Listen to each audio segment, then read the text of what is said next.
Muy buenas noches, amados hermanos, bienvenidos una noche más, una noche importante para nosotros, especial, porque nos podemos reunir a estudiar nuevamente estos temas importantísimos en nuestra preparación como ministros, pero también como sabemos que muchos hermanos ahora están aprovechando también estas lecciones, agradecemos a todos los que toman de su tiempo para poder mirar estos videos y obtener de ellos, como dice el apóstol Pablo, examinamos y asimismo retenemos todo lo bueno que podamos retener para luego también transmitirlo a otras personas.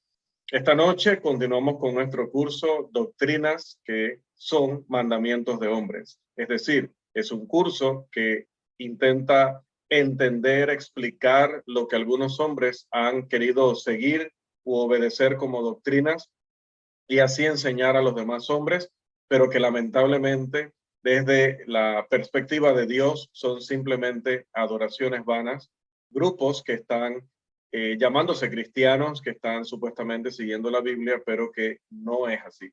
Entonces, también y primordialmente dentro de la Iglesia del Señor ha habido grupos o hermanos individualmente que han caído en este mismo error o en este mismo tipo de errores y han terminado dividiendo la iglesia o han terminado apartándose para iniciar grupos religiosos que siguen llevando este mismo nombre, pero que la identidad, la doctrina, la práctica ya no es la autorizada por la palabra de Dios. Así que este curso trata de todo esto, primordialmente de esas doctrinas que en nuestro propio cuerpo o dentro de nuestros propios hermanos han surgido y han tratado de confundir a la hermandad e incluso la han dividido finalmente, ¿no? Grupos pequeños, grupos aislados, pero es que un alma que se aparte, que apostate, que se desvíe de la fe, es demasiado que perder, porque un alma vale muchísimo, un alma no tiene un valor que se le pueda asignar materialmente o humanamente. Continuamos con nuestra lección que, entre comillas, cita la creencia de un grupo de hermanos entre nosotros o que estuvieron entre nosotros y algunos que están entre nosotros que probablemente estén confundidos o hayan estado confundidos. Y Dios quiera que a través de la sesión anterior y si no aún, que también ya con esta sesión puedan estar más claros y puedan caminar en la verdad respecto a este importantísimo tema, que ¿es cierto que la ley de Cristo es solo para los cristianos? Bueno, estuvimos viendo las implicaciones lógicas de eso y las implicaciones bíblicas, obviamente. Y esta noche nos corresponde entonces ir a la segunda parte de nuestra lección, que va a tratarse de una proposición que vamos a afirmar y que luego la tenemos que probar, la tenemos que poner a prueba con la escritura y con la lógica, con la razón. Esta proposición, que no es más que una declaración específica, una proposición es una afirmación o una negación de algo, ¿no? De una manera clara, definida y, en este caso, absoluta. Y decimos en esta una afirmación. Hay uno y solamente un cuerpo de doctrina para todos los hombres de este tiempo, y ese es el Evangelio de Jesucristo, que también vamos a ver que se conoce en la Escritura como la ley de Cristo. Esto es lo que esto es lo que afirmamos que creemos porque la Biblia lo enseña y vamos a mostrar que la Biblia lo enseña. Hay uno y solamente un cuerpo de doctrina para todos los hombres de este tiempo, es decir, desde que inicia la iglesia en Hechos 2 hasta el fin del mundo, y ese es el Evangelio de Cristo, la ley de Cristo. Esta proposición involucra la afirmación de que todas las expresiones como el Evangelio, la fe, la verdad, la ley de Cristo y otras que veremos en el contenido de esta lección, todas se refieren al mismo y al único cuerpo de doctrina al que los hombres deben obedecer en nuestros días.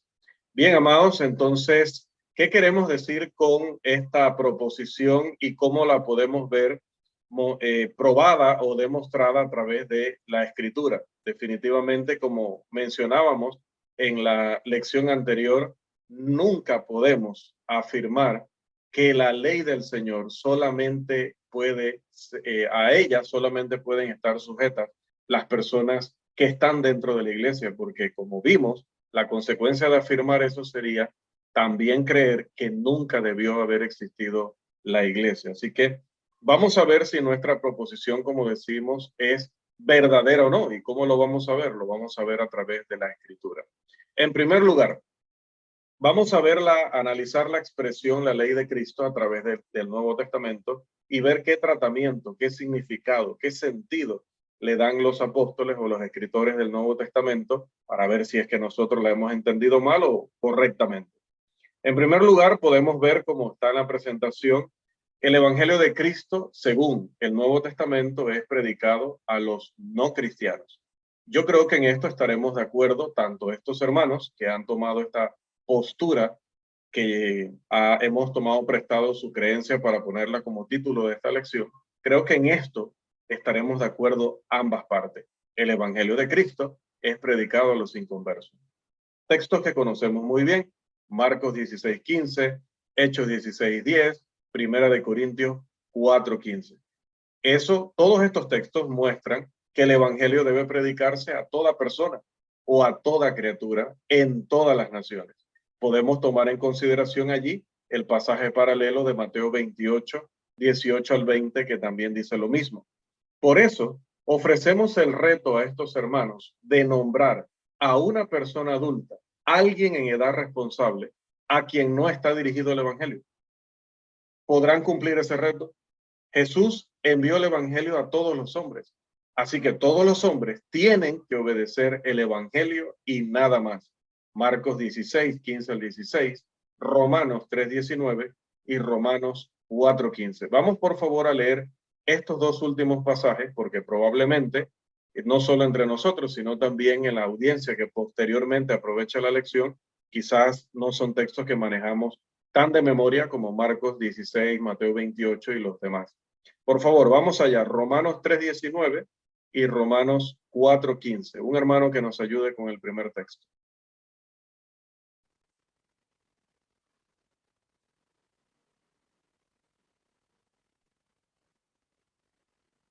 ¿Quién nos ayuda allí, por favor? Recuerden que el hermano Carlos les da allí el paso para que puedan hacer la lectura. Hermano Irving. Amén.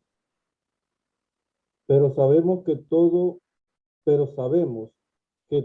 lo que la ley dice, lo dice a los que están bajo la ley, para que toda boca se cierre y todo el mundo quede bajo el juicio de Dios. Gracias, hermano Irving. Sumando Marcos 16:15 y 16, que dice, prediquen el evangelio a toda criatura o toda persona, con Romanos 3:19, que dice que lo que una ley dice, en ese caso la ley de la que está hablando Pablo, pero hay un principio ahí, lo que la ley dice, lo dice a los que están bajo la ley. Y Marcos 16 dice que le prediquemos a toda criatura el evangelio. Entonces toda criatura está bajo la jurisdicción del evangelio, porque de lo contrario, Cristo no mandaría a predicárselos a todas las personas. Y el 4:15, que lo habíamos visto en la lección anterior, pero que dice lo mismo ahora al contrario, para que quede aún más claro, ¿no? 4:15 de Romanos.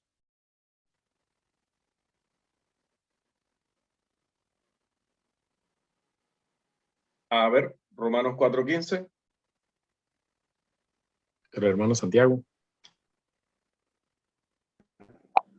Romanos 4:15 dice, pues la ley produce ira, pero donde no hay ley tampoco hay transgresión. Gracias, hermano Santiago. Mire, dice, donde no hay ley, no hay transgresión, no hay pecado. Entonces, si la ley no fuera para todos los inconversos, entonces, ¿cómo le hablamos a ellos que tienen que arrepentirse? Si no hay esa ley, no es para ellos, no la han violado, no la han desobedecido. Entonces, ¿por qué le predicamos esa ley? Ya luego veremos Romanos 2:14 y 15, que lo hemos prometido y claro que lo vamos a ver, pero va a ser más que todo al cierre de esta lección. No sé si esta sesión, pero sí al cierre de esta lección. Vamos a ver en detalle Romanos 2:14 al 15, porque nos dicen que no han violado la ley de Cristo, sino han violado la ley en el corazón, que luego veremos qué quieren decir con eso. Pero es que si hubieran violado, si fueran pecadores por haber violado la ley en el corazón, entonces tendríamos que predicarle la ley en el corazón, por lo que dice Romanos 3:19 y Romanos 4:15. Deberíamos tener acceso al contenido de la ley en el corazón para ir y predicarla y entonces decirle a las personas que se arrepientan de lo malo que señala la ley en el corazón. Pero no, ninguno de estos hermanos que defiende esa posición tiene el contenido de la ley en el corazón, porque esa ley en el corazón que ellos han imaginado no existe. Es una expresión que ya luego veremos qué significa, pero ellos dicen que es como otra ley aparte. No, que no es como, es que es otra ley aparte, dicen ellos. Pero si es otra ley aparte, entonces cuando les voy a predicar, yo tengo que conocer el contenido de esa ley, porque esa ley, si es idéntica al Nuevo Testamento, es innecesaria. Y si es diferente al Nuevo Testamento, entonces debemos conocer su contenido para poder predicar a los que están bajo esa ley y que se arrepientan bajo las condiciones de esa misma ley. No se pueden arrepentir bajo las condiciones del nuevo pacto o del evangelio porque no es para ellos, es lo que nos están diciendo estos hermanos. Miren ya por dónde va cayendo al precipicio esta doctrina. Pero avanzamos. ¿Qué más aprendemos en el Nuevo Testamento? Aprendemos que los inconversos serán salvos mediante el evangelio si creen y lo obedecen. Eso es lo que dice Marcos 16, 15 y 16. El que creyere y fuere bautizado será salvo. El que creyere, ¿dentro de qué grupo? Del grupo mencionado en el versículo 15 de Marcos 16. Toda criatura o toda persona. También tenemos textos como Hechos 14, 21, Segunda de Tesalonicenses 2, 14 y Romanos 1, 15 al 17. Jesús dejó claro que todos los inconversos que crean y obedezcan el evangelio serán salvos en ese texto de Marcos. Pablo dejó claro que los hombres son llamados mediante el evangelio en ese texto de Segunda de Tesalonicenses 2:14. Por lo tanto, ofrecemos el reto a nuestros hermanos que enseñan error acerca del divorcio y las segundas nupcias de nombrar por lo menos un inconverso, persona adulta y en edad responsable, vivo hoy, que no sería salvo si creyera y obedeciera el evangelio. ¿Pueden cumplir con ese reto? Mencionen una persona que creyendo y obedeciendo el evangelio no sería salvo, después de lo que hemos leído o lo que sabemos que dice Marcos 16, 15 y 16. No pueden cumplir este desafío, pues Jesús enseñó que sí serían salvos. Vuelvo a leer Marcos 16, 15 y 16. Dios no miente, dice Hebreos 6, 18. Todos los que vengan a Él en fe y obediencia al Evangelio se salvarán. Eso es una promesa de Dios, es una afirmación que hace Dios.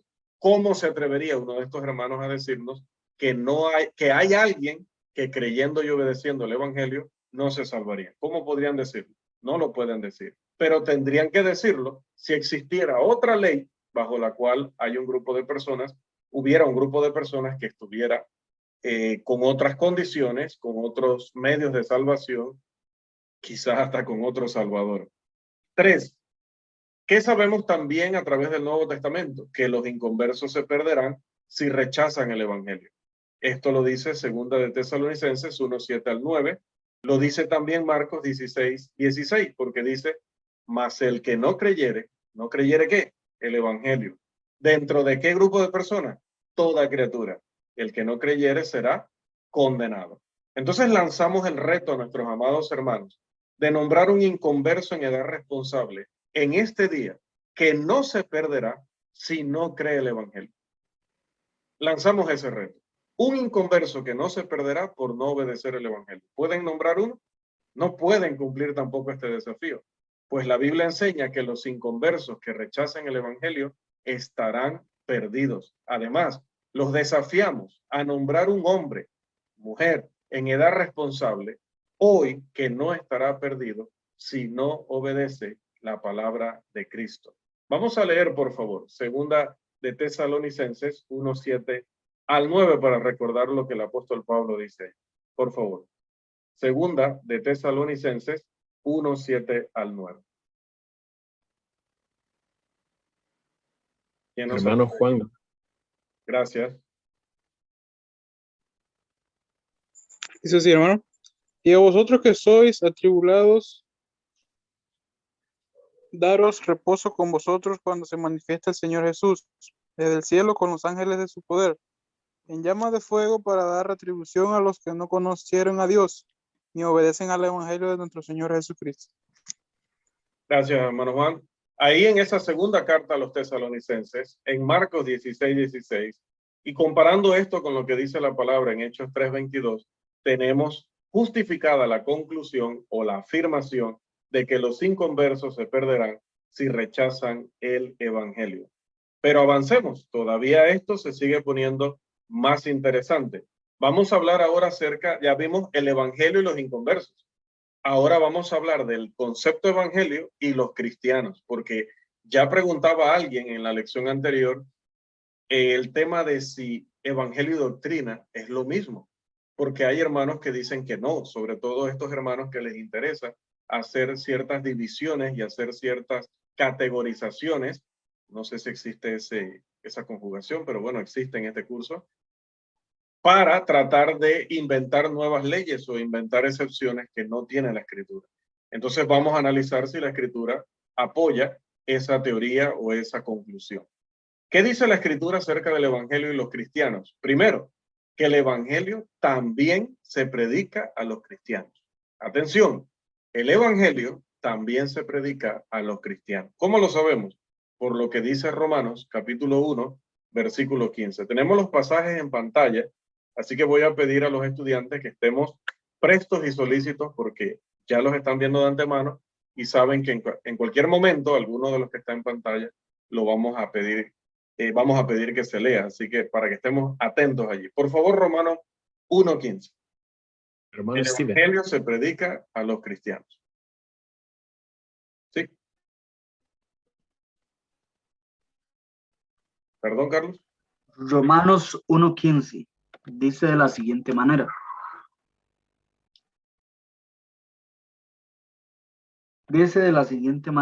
Así que por mi parte, ansioso estoy de anunciar el evangelio también a vosotros que estáis en Roma. Gracias, Steven. Y no te me vayas, Steven. ¿A quién Pablo le estaba escribiendo esa carta? Vamos a leer el inicio de la carta, por favor, para identificar a quienes les dice. Y también le quiero anunciar el evangelio a vosotros o a ustedes. ¿Con quiénes estaba hablando? Al inicio de la carta, ¿con quiénes hablaba? Dice Se distorsiona tu audio, Steven, disculpa. Ok, dice el versículo 1. Pablo, siervo de Jesucristo, Jesús, llamado a ser apóstol, apartado para el evangelio de Dios, que él había prometido por medio de... Perdón, me Steven, corta. se sigue cortando, se robotiza, no sé si es velocidad o el manos libres. Mejor que lo lea otro para que... Sí, disculpa, Steven. Que lo lea otro. Gracias, disculpa. ¿Alguien que nos lea Sí. Romanos 1:15, por favor? Romanos 1:15 dice de la siguiente manera. Dijo 1:15, ¿cierto? Sí, por favor. Así que en cuanto a mí, pronto estoy a anunciaros el evangelio también a vosotros que estáis en Roma. Bien, ahí tenemos el primero, ¿no? A vosotros que estáis en Roma. ¿Pero a quiénes le escribía? Vamos a los primeros versículos. Ok, en el capítulo 1, vamos a leer los primeros versículos. Dice, Pablo, siervo de Jesucristo, llamado a ser apóstol, apartado para el evangelio de Dios, que en él había prometido antes por sus profetas en las Santas Escrituras acerca de su Hijo, nuestro Señor Jesucristo, que era del linaje de David según la carne, que fue declarado Hijo de Dios con poder según el Espíritu de Santidad por la resurrección de entre los muertos y por quien recibimos la gracia y el apostolado para la obediencia a la fe en todas las naciones por amor de su nombre, entre los cuales estáis también vosotros, llamados a ser de Jesucristo, a todos los que estáis en Roma, amados de Dios, llamados a ser santos, gracia y paz a vosotros de Dios, nuestro Padre, y del Señor Jesucristo. Muchas gracias, Carlos. Así es. Quería que vieran el contexto para que vean que todas las expresiones de Pablo están dirigiéndose a cristianos. Eran hermanos y lo podemos ver obviamente en todo el resto de la carta. a ellos les dice que les va a anunciar el evangelio. Entonces, cuando usted dice que va a predicar en la iglesia, usted puede decir con toda propiedad que usted va a predicar el evangelio. ¿Qué vas a hacer el domingo? A predicar el evangelio. Entonces, pero nosotros hemos asociado que predicar el evangelio es simplemente predicar el plan de salvación. Y por eso automáticamente pensamos en inconversos. Nadie habla de predicar el evangelio entre los cristianos. O, no voy a decir nadie. Estas expresiones, como ya vimos en el apartado de lógica, de hermenéutica, no son precisas. Así que no diré que nadie, pero diré que la gran mayoría, cuando habla de evangelio, piensa en los inconversos. Cuando vemos que Pablo hacía referencia a los cristianos. Pero si vamos a 1 Corintios 15:1, vamos a notar exactamente lo mismo, que el mismo apóstol Pablo enseñó que también los cristianos en Corinto habían permanecido y permanecían. No es que dice así literalmente en el texto, pero lo dice en las reglas gramaticales de las expresiones que utilizó Pablo allí en el idioma original. Dice que es pasado perfecto el que utiliza allí para hablar de permanecer. Por lo tanto, indica una acción completada con un resultado permanente. La acción se completó en el pasado, pero se mantienen sus resultados hasta el presente. Vamos a leer ese texto, por favor. 1 Corintios, capítulo 15, versículo 1. Hermano Josué. Dice 1 Corintios 15:1. Además os declaro, hermanos, el evangelio que os he predicado, el cual también recibisteis, en el cual también perseveráis. Ahí está. Dice, ¿qué les había él enseñado? ¿Qué les había predicado? Les había predicado el evangelio. ¿Con quiénes estaba hablando? Estaba hablando con cristianos. De modo que, según la escritura, según el Nuevo Testamento, los cristianos son responsables ante el cuerpo de doctrina que en el Nuevo Testamento es llamado el evangelio. Así como los inconversos, también los cristianos están sujetos al evangelio. Por consiguiente, ofrecemos el reto a nuestros hermanos de nombrar un solo cristiano hoy en la tierra que no esté bajo la autoridad del evangelio. No lo pueden mencionar. Pero avancemos. ¿Qué también nos enseña el Nuevo Testamento? Que los cristianos se perderán si rechazan o si no obedecen el evangelio. Todos los que no obedezcan el evangelio estarán perdidos. Ya vimos lo que dice 2 de Tesalonicenses 1:7-9. Ahí no dice los inconversos que no lo obedezcan o los cristianos que no lo obedezcan. Dice los que no lo obedezcan. Por lo tanto, eso incluye a cristianos e inconversos. Pablo también reprendió a algunos cristianos que no andaban rectamente conforme a la verdad del evangelio. Esta expresión la utilizó en Gálatas capítulo 2, versículo 14. Ahí la expresión la verdad del evangelio en el idioma original significa la verdad que es el evangelio. En gramática es un genitivo de aposición o de identificación. Por lo tanto, está hablando de la verdad que es el concepto que es el segundo concepto. La verdad que es el evangelio. Ofrecemos el reto que se nombre a un cristiano hoy que no se perderá si rechaza el evangelio o si rechaza la verdad que es el evangelio. No pueden cumplir con este reto. Pero seguimos avanzando porque esto todavía da para más. Vamos a ver algunos hechos destacables en cuanto al evangelio según el Nuevo Testamento. Primero, debe observarse que el evangelio y la palabra son señalados claramente en el texto de Hebreos 4:2 como el mismo cuerpo de doctrina. Vamos a ese texto, por favor. Hebreos capítulo 4, versículo 2. Dice ahí que el evangelio y la palabra son lo mismo. El que no obedece la palabra, no obedece el evangelio. El que no obedece el evangelio, no está obedeciendo la palabra. A ver. Hermano Josué.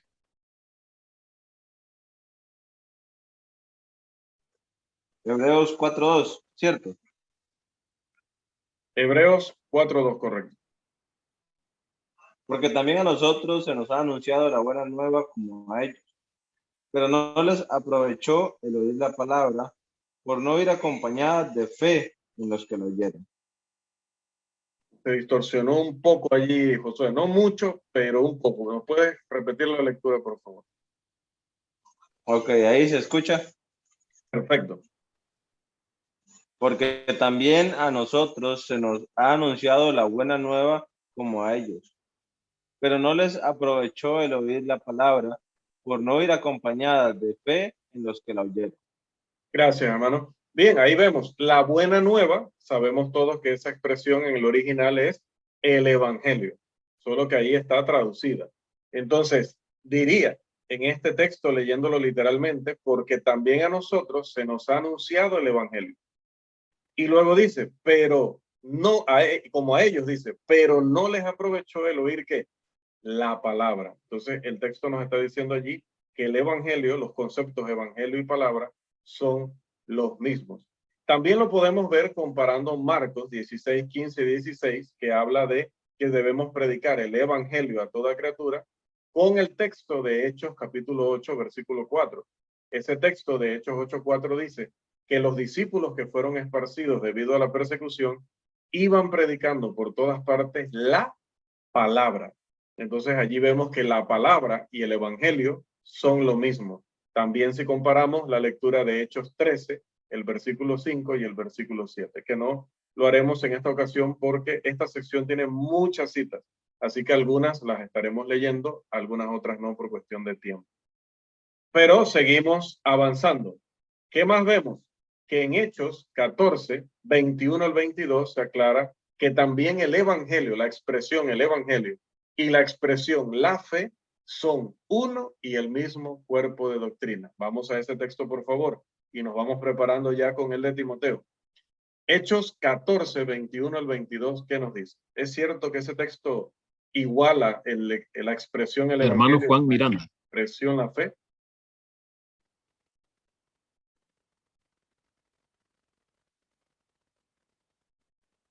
Dice así, hermano. Y después de anunciar el evangelio a aquella ciudad y de hacer muchos discípulos, volvieron a Listra, a Iconio y a Antioquía, confirmando los ánimos de los discípulos, exhortándoles a que permaneciesen en la fe y diciéndoles, es necesario que a través de muchas tribulaciones entremos en el reino de Dios. Amén. Dice este texto, gracias hermano Juan, dice este texto en primer lugar que después de anunciar el evangelio a aquella ciudad, pero cuando les exhorta les dice que deben mantenerse en la fe, dice, les exhorta a permanecer en la fe. No iban a permanecer en algo distinto de lo que se les había predicado. Si les dice que tenían que permanecer en la fe, es porque la fe era lo que se les había predicado. Pero ¿qué dice que se les había predicado? El evangelio. Entonces el evangelio y la fe para Pablo eran lo mismo, el único y mismo cuerpo de doctrina. Ahora en Primera de Timoteo, capítulo 1, los versículos 10 y 11, Pablo deja claro que la sana doctrina y el glorioso evangelio del Dios bendito son uno y el mismo cuerpo de doctrina. Es decir, estas dos expresiones, sana doctrina y el evangelio glorioso, son lo mismo. Vamos a verlo. Primera de Timoteo 1, 10 al 11, por favor. Hermano Santiago. Primera de Timoteo 1, 10 y 11. Por favor. Dice, para los fornicarios, para los sodomitas, para los secuestradores, para los mentirosos y perjuros, y para cuantos se opongan a la sana doctrina, según el glorioso evangelio del Dios bendito, que a mí me ha sido encomendado. Gracias, hermano Santiago. Dice que estas personas van a ser juzgados, pero van a ser juzgados según qué, según la sana doctrina. ¿Y quién enseña eso? Dice, ¿o dónde se enseña eso? En el glorioso evangelio del Dios bendito. Así que el glorioso evangelio del Dios bendito y la sana doctrina son uno y el mismo cuerpo de doctrina. Lo comparamos también con Mateo 28, 18 al 20. Continuamos. Tenemos otro texto que ya por ahí hemos de tener a mano. En Colosenses 1:5, Pablo deja claro que la palabra, la verdad y el evangelio, los tres términos se refieren al mismo cuerpo de enseñanza. Vamos a verlo, por favor. Colosenses 1:5.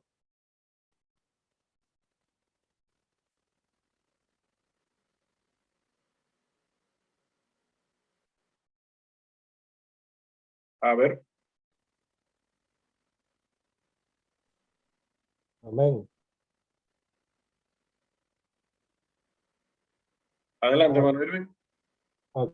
causa de la esperanza que os está guardada en los cielos, de la cual ya habéis oído por la palabra verdadera del evangelio.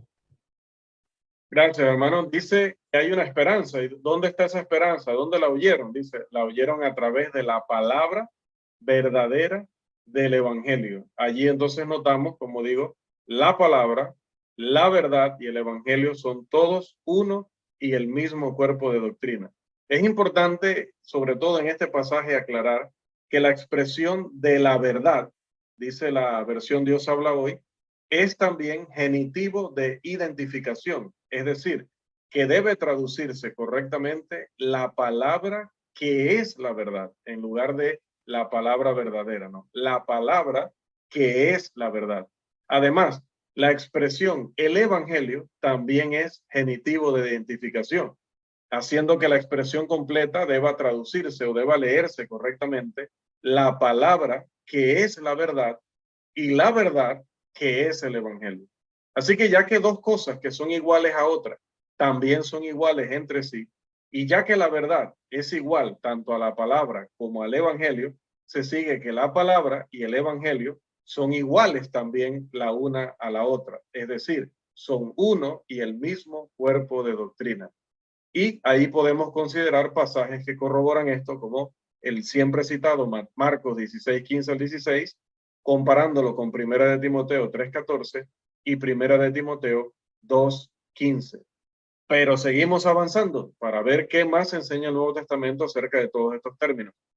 En Hechos, otra vez, 14, 21 al 22, tenemos, esta cita de Hechos 14, 21 al 22 no la vamos a leer porque ya hicimos la lectura, pero esta vez la vamos a comparar con Hechos capítulo 6, versículo 7. Por favor, vamos a ese pasaje. Hechos capítulo 6, versículo 7.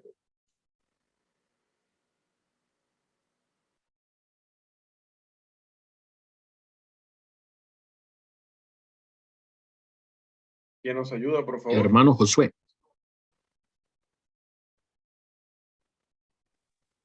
Ok, dice, y crecía la palabra del Señor y el número de los discípulos se multiplicaba grandemente en Jerusalén. También muchos de los sacerdotes obedecían a la fe. Muchas gracias, Josué. Se deja claro que la fe y el evangelio son uno y el mismo cuerpo de doctrina.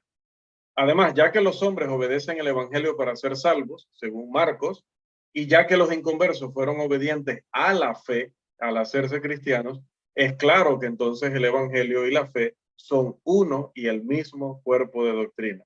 Y aquí en este pasaje, Hechos 7, también Hechos 6, 7, también es claro que la palabra es uno y el mismo cuerpo que la fe, de modo que la palabra y el evangelio son uno y el mismo cuerpo de doctrina o de enseñanza.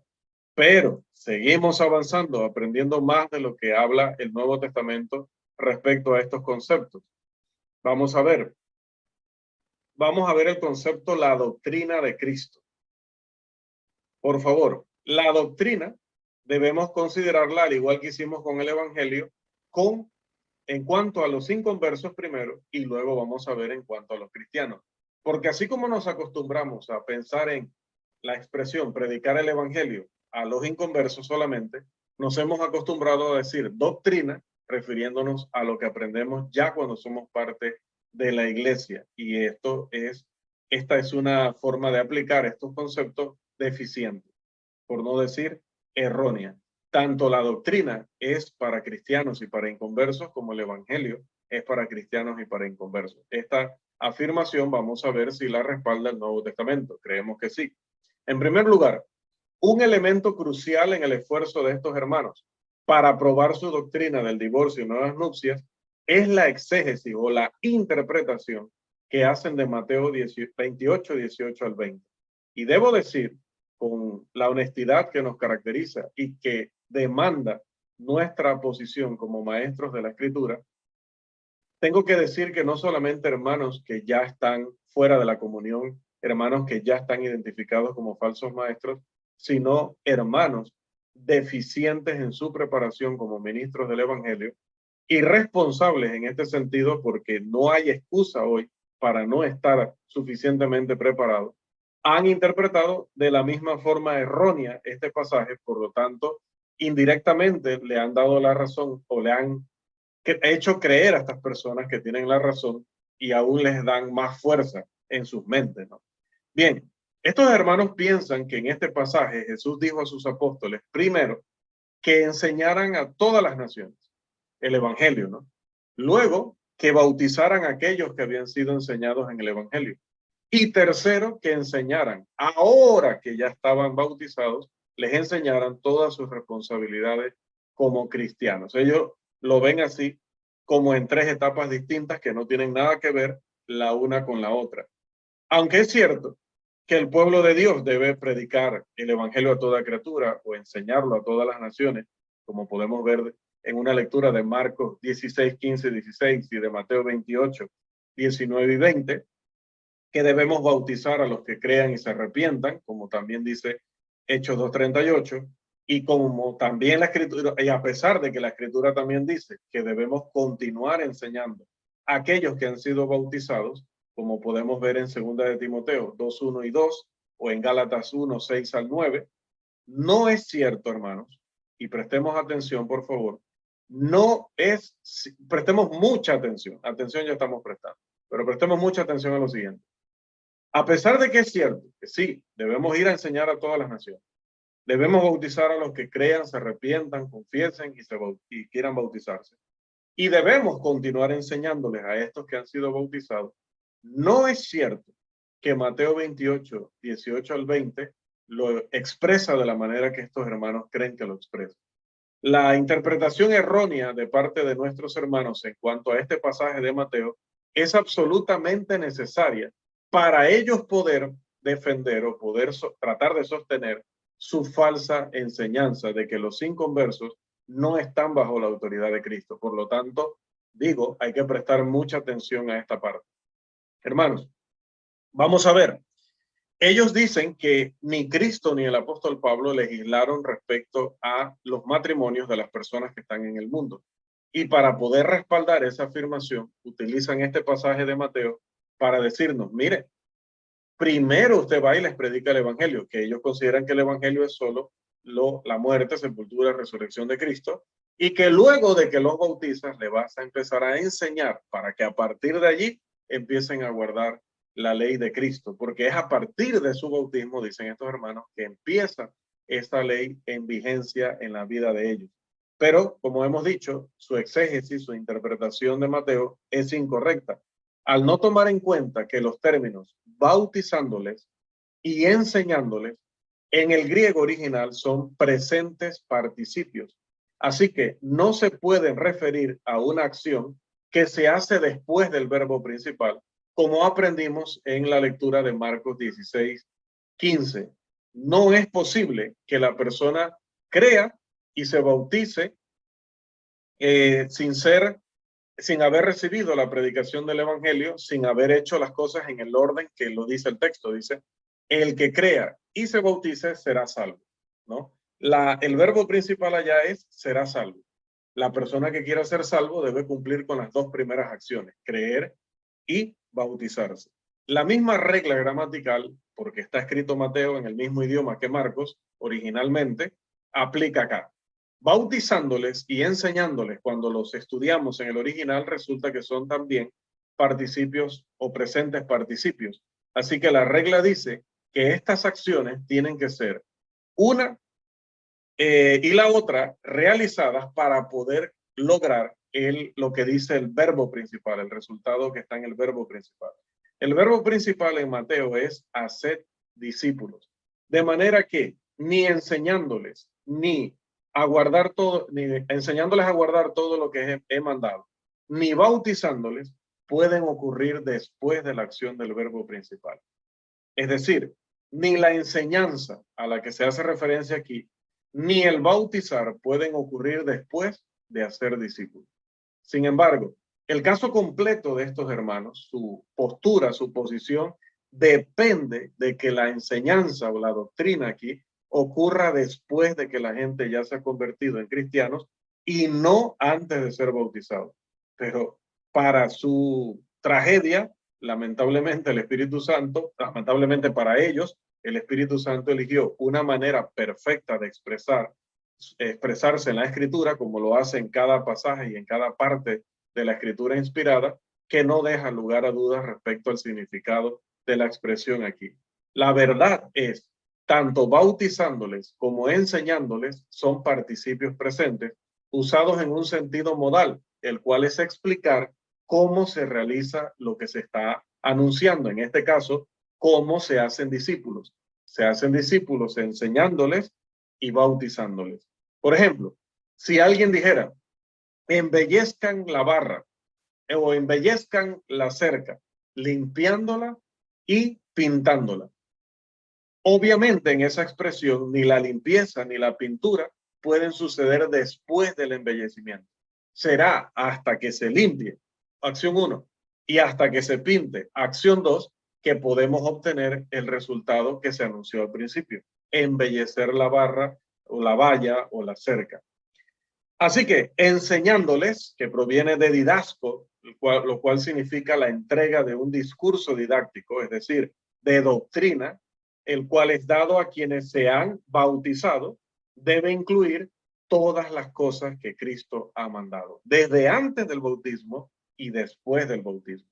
Ya que Jesús enseñó, Mateo 19:9, esa expresión, todas las cosas que os he mandado, debe incluir lo que el Señor dijo en Mateo 19:9, el cual dicen estos hermanos que solamente está dirigido a los cristianos que están casados con cristianos y de ningún modo, según ellos, está dirigido a los inconversos. El caso de estos hermanos se cae en este preciso punto. Observe, debe quedar claro que Jesús está diciendo a sus apóstoles que hagan ver a la gente que ellos tienen que responder ante sus enseñanzas, que están sujetos a sus enseñanzas de parte de la ley, no están sujetos a nivel personal en el sentido de que no la están obedeciendo. Por eso vamos y les anunciamos y les advertimos, pero están sujetos a esa ley en el sentido de que esa ley les habla a ellos porque, como dice Romanos 3:19 y 4:15, es porque ellos están dentro de la jurisdicción o dentro de la vigencia o del alcance de esta ley. Así que, hermanos, sus enseñanzas, las enseñanzas de Jesús, incluida Mateo 19:9, deben ser compartidas con los inconversos desde que entramos en el primer contacto con ellos. Por eso aquella excusa que anda por allí de que yo no tengo que estarle preguntando a nadie, si yo veo una pareja no le tengo que estar preguntando que si ese es su primer matrimonio y si hubo otro matrimonio, que si se habían divorciado, que por qué se habían divorciado. No, yo no me tengo que meter en eso. La Biblia me manda a predicar el evangelio. Eso es un error, eso es una expresión que demuestra que la persona ignora, como dijo en una ocasión Jesús, erráis ignorando las escrituras y el poder de Dios. ¿Por qué? Porque según este texto, la doctrina de Cristo yo la debo empezar a enseñar desde el primer momento que entro en contacto con el inconverso.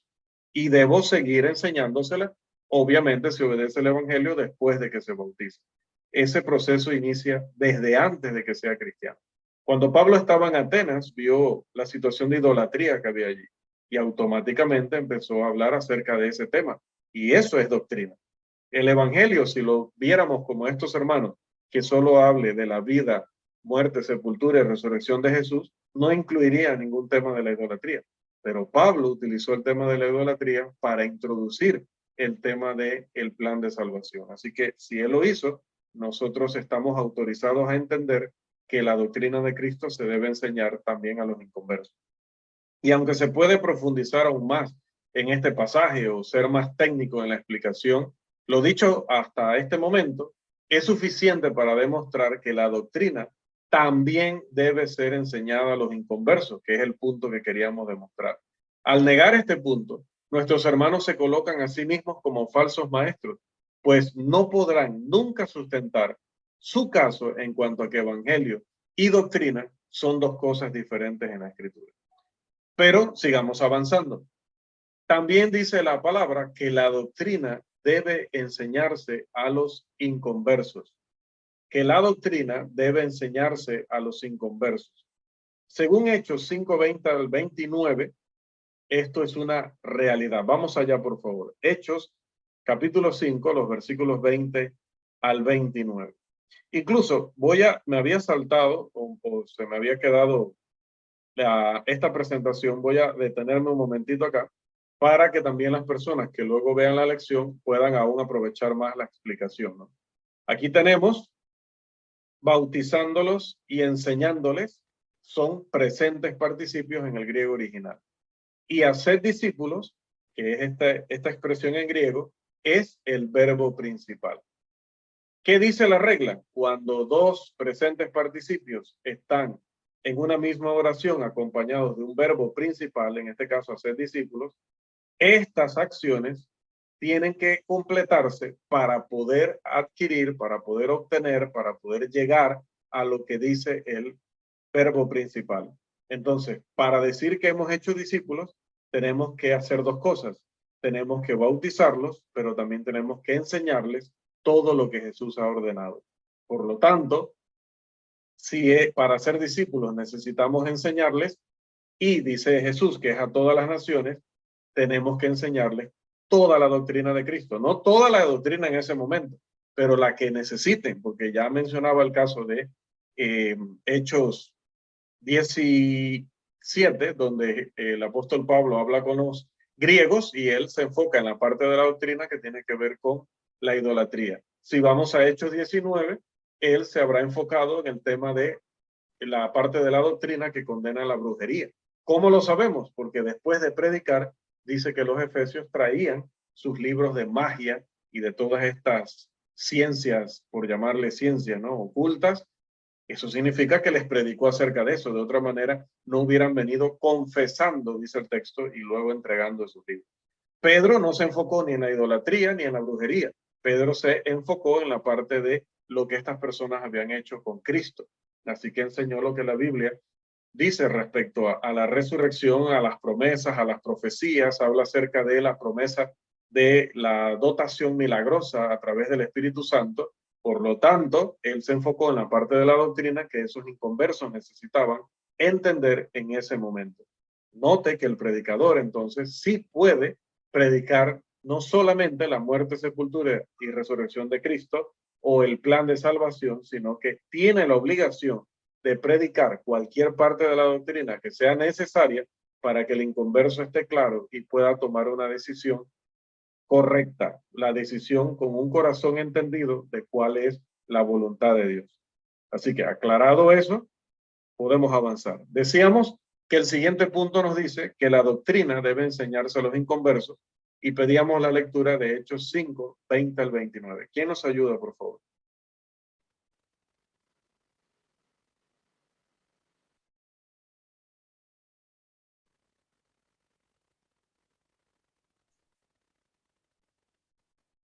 A ver, Hechos 5, 20 al 29.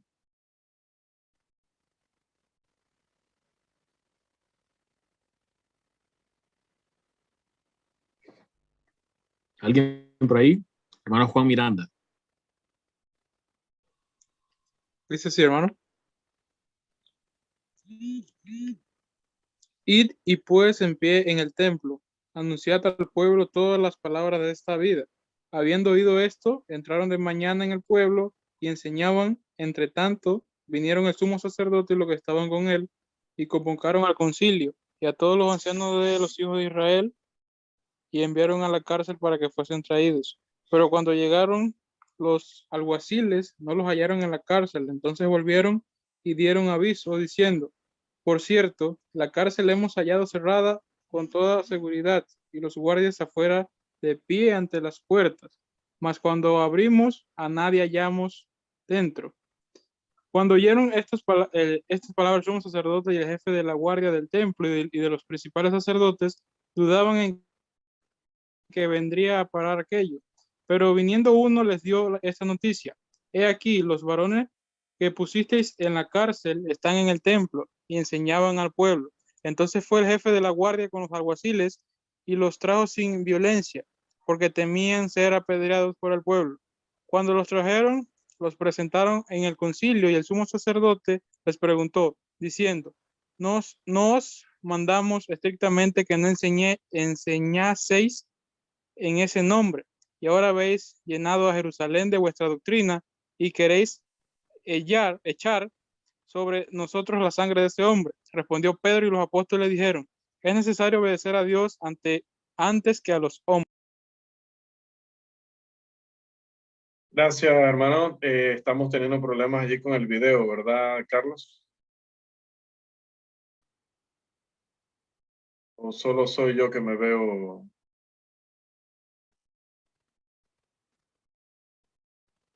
Carlos, creo que tiene problemas con la conexión. No sé qué pasa.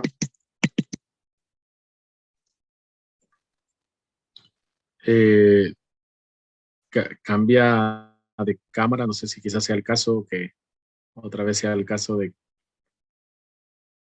se cambie de cámara. Okay, vamos a... Bien, volvimos. Es claro, decía que la predicación acerca de la crucifixión se designa por el Nuevo Testamento, por lo menos acá en palabras, lo tenían claro estos inconversos, lo tenían claro estos líderes religiosos judíos, que el evangelio, lo que predicaban los apóstoles, era doctrina. Estos, que no eran todavía hijos de Dios, entendían mucho mejor el asunto que nuestros hermanos en error, que pretenden enseñar una cosa diferente y que en realidad no es lo que enseña el Nuevo Testamento. Estos hermanos están terriblemente equivocados. En Hechos, capítulo 13, en los versículos 6 al 12, tenemos la historia de la predicación de Pablo al procónsul de aquel lugar donde le enseñó la doctrina, dice Hechos, capítulo 13, versículo 12. Vamos a leer un momento ese pasaje, por favor, uno de los últimos que veremos esta noche, para seguir reforzando el tema de que la doctrina también se le enseña a los inconversos. Hechos 13:12, por favor. ¿Qué le predicó, qué le mostró Pablo al procónsul?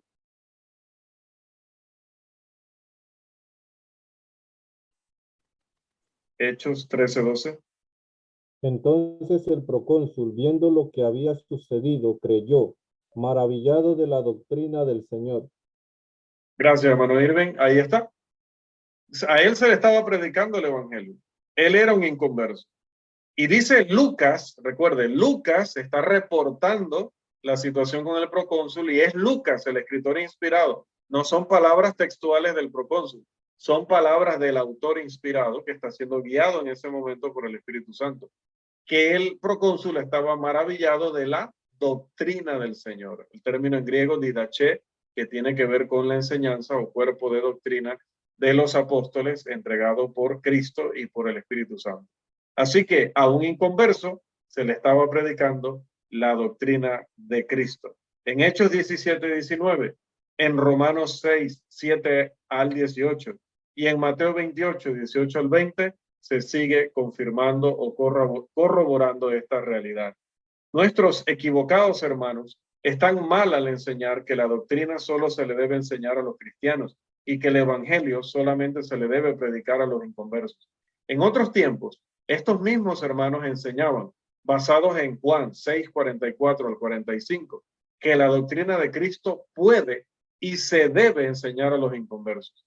Ahora, por conveniencia, rechazan esta verdad que previamente defendían, por lo menos cuando se trata de la doctrina del divorcio y de las nuevas nupcias. Así que es la oración de este servidor que ellos vuelvan a sus inicios y reconozcan y enseñen la verdad como en tiempos pasados lo hacían. Hasta aquí, amados hermanos, la sesión de esta noche sobre nuestra lección. ¿La ley de Cristo es solo para los cristianos? Definitivamente que no. Es para todos los hombres desde que inició la vigencia del nuevo pacto y así será hasta que nuestro Señor vuelva.